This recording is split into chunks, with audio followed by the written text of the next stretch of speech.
예수님은 많은 비유로 말씀을 하셨습니다. 그 비유는 마치 놀이동산에 있는 미로찾기처럼 단번에 이해하기가 어렵습니다. 비유는 청중이 문제의 본질에 다가가는 방법을 스스로 생각해내도록 도전하는 이야기입니다. 때로는 청중이 아예 길을 잃기도 합니다. 그럴 때면 예수님은 지도를 주셔서 자신의 위치를 확인하게 해 주셨습니다. 그 방법이 구약의 말씀을 통했습니다. 실제로 고대 유대교에는 그런 식으로 설명해주는 전통이 있었다고 합니다. 다니엘 7장에 교훈회가 나오는데 예수님과 제자들이 자주 인용했던 말씀입니다. 아마도 당시 유대인들 사이에서 잘 알려진 본문이었기 때문에 자주 인용했을 것입니다.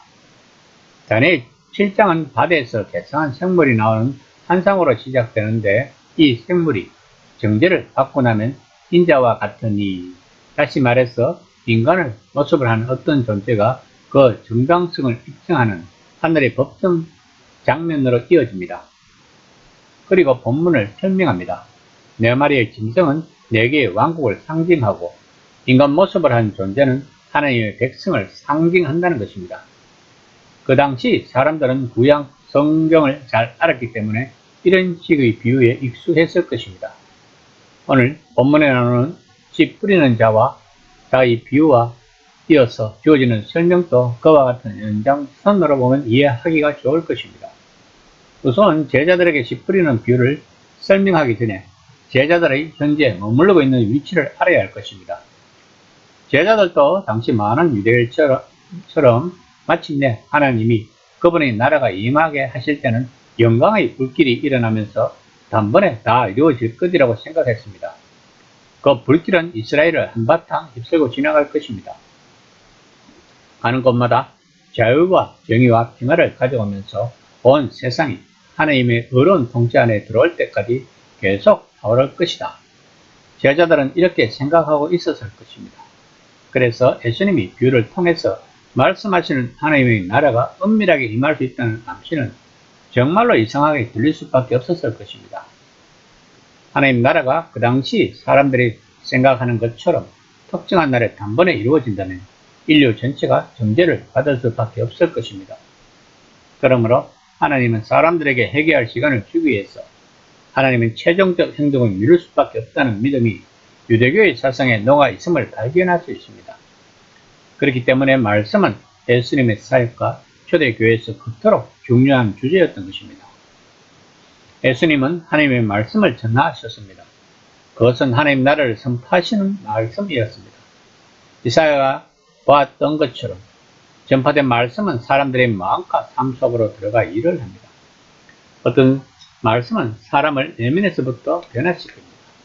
사람에게 내면의 지도를 주고 스스로 길을 찾아가게 한다는 것입니다. 하지만 예수님의 말씀을 들은 사람 모두가 그 말씀을 그런 지도로 사용한 것은 아니었습니다. 마찬가지로 오늘날에도 그 말씀을 듣는 사람 모두가 올바른 반응을 보이는 것은 아닙니다. 따라서 이 비유에 대한 해석은 예수님 당시의 상황에 매우 특별하게 적용되는 동시에 오늘날의 기독교 설교와도 깊은 연관이 있는 것입니다. 본문에 나오는 어떤 사람들은 악한 자가 와서 당장 말씀을 빼앗아 가게 내버렸습니다. 이런 사람들의 특징은 말씀을 듣고도 냉소하고 빈정대는 사람일 것입니다. 또한 어떤 사람은 열정적인 것 같기는 하지만 복음이 무언가를 요구하기 시작하면 그 말씀이 정말로 마음에 새기져 뿌리내는 것이 아니라는 증상을 보여줍니다. 어떤 사람들은 정말로 말씀을 깊이 받아들이지만 다른 것들도 마음에 깊이 뿌리내리게 내버려둡니다. 이것은 돈이 될 수도 있고 명예, 권력이 될 수도 있습니다. 이렇게 되면 그 말씀은 이 모든 것을 이루기 위한 도구에 불과할 것입니다. 이것은 가시덤불처럼 다른 것들이 섬세한 말씀의 줄기를 짓밟아 버리는 것입니다. 이 모든 비유는 마치 미래에 갇혀 헤매고 있는 것과 같은 것입니다. 그리고 정말로 열매를 맺는 씨에 대한 약속도 있습니다. 13장 23절입니다. 좋은 땅에 뿌려졌다는 것은 말씀을 듣고 깨닫는 자니 결실하여 어떤 것은 100배, 어떤 것은 60배, 어떤 것은 30배가 되리라 하시더라. 이것은 시간이 걸리며 때로는 애써 노력해야 하는 것입니다. 성경을 그저 한번 훑어본다거나 교회나 성경 공부 모임에 가끔 가서 새로운 생각을 하나 알게 되었다고 즐거워하는 정도로는 부족할 것입니다. 하나님 나라의 말씀이 제대로 뿌리를 내릴 때까지 신중하게 생각하고 그 말씀을 들어야 할 것입니다. 땅에서 돌을 골라내야 하고 가시덤불을 뽑아야 할 것입니다. 그러나 듣고 이해하게 되면 그 다음에 주어지는 약속은 하나님 나라의 백성이 되어 직접 열매를 맺는다는 것입니다. 이렇게 해야만 하나님 말씀인 이같이 너희 빛이 사람 앞에 비치게 하여 그들로 너희 착한 행실을 보고 하늘에 계신 너희 아버지께 영광을 돌리게 하라는 우리의 소명과 사명을 다 할 수 있을 것입니다. 오늘 본문을 읽으면서 나의 신은 어디에 뿌려져 있는가를 한번 점검해보는 시간이 되었으면 합니다.